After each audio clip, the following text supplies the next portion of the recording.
আসসালামু আলাইকুম। স্বাধীন ৭১ সংবাদে আপনাদের সাথেই রয়েছি আমি সাদিয়া হক। এতক্ষণ শুনছিলেন শিরোনাম, বিস্তারিত দেখুন মাহফুজা আক্তার পপির ডেস্ক নিউজে। ভোলা সদর উপজেলার বাংলাবাজার এলাকার দক্ষিণ দিঘলদি ইউনিয়নের স্থানীয় টুনিবাড়ির সুপারি বাগানে এ মসজিদের অবস্থান। আমাদের ভোলা প্রতিনিধি মোহাম্মদ জুয়েল রানের পাঠানো ভিডিও চিত্রে দেখুন বিস্তারিত। প্রাচীন এই মসজিদে এলাকাবাসীর মধ্যে কৌতূহল ও আলোড়ন সৃষ্টি হয়েছে।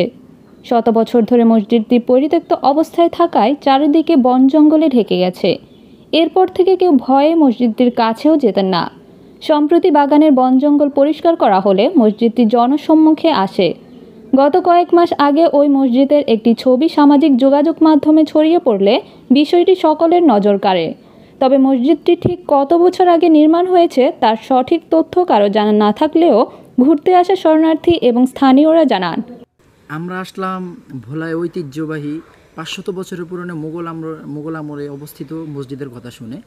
তো এসে দেখলাম মসজিদের যে নাজুক অবস্থা তা আমাদের মোটেও ধারণা ছিল না। যেহেতু এটা ভোলা জেলার একটা ঐতিহ্য মসজিদ, এখানে বিভিন্ন স্থান থেকে মানুষ দেখার জন্য মসজিদটিতে আসে এবং এসে মসজিদের খুবই দুরবস্থা দেখে এখানে মানুষ দুরাকাত নামাজও পড়তে পারে না এবং কেউ যদি মানত করতে চায় মনের ইচ্ছা পূরণের জন্য সেটাও তারা যথাস্থানে করতে পারে না, যেহেতু এখানে একটি দান বক্স নেই। তো এখানে যেহেতু মসজিদ এটা কিয়ামত পর্যন্ত মসজিদই থাকবে, এই স্থানে কিছু করা যাবে না, শরীয়তে এটা সম্পূর্ণ নিষিদ্ধ।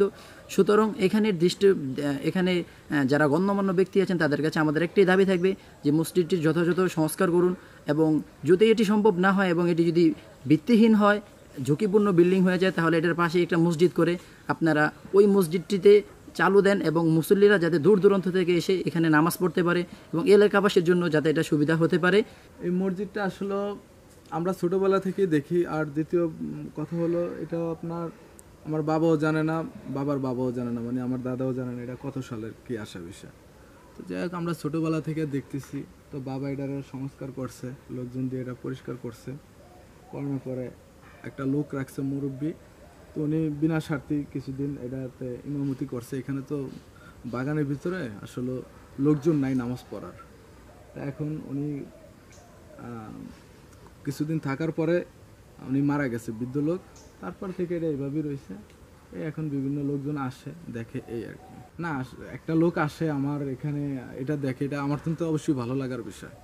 দূর দূরান্ত থেকে আসে, অন্তত আয়সা বলে যে টনিবাড়ির একটা মসজিদ আছে বাগানে, এটা দেখতে যাই। এই একটা সুনাম, এটা শুনতেও ভালো লাগে। একটা অপরিচিত লোক আসে, কথাবার্তা বলার পরে ভালো লাগে, পরিচয় হয়, এই আর কি।